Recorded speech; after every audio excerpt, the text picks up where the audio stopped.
श्री स्वामी समर्थ. आज आपण काही गोष्टी जाणून घेणार आहोत गुरुवार विशेष. गुरुवारी शक्य होत असेल तर पिवळे वस्त्र परिधान करा. गुरुवारी आपल्या घराचा उंबरठा स्वच्छ करायचा, त्याच्यावर हळदीचा लेपन करा.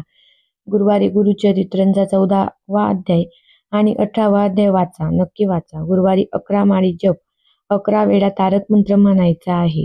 11 स्वामी महाराजांच्या मूर्तीचा अभिषेक करायचा. मूर्ती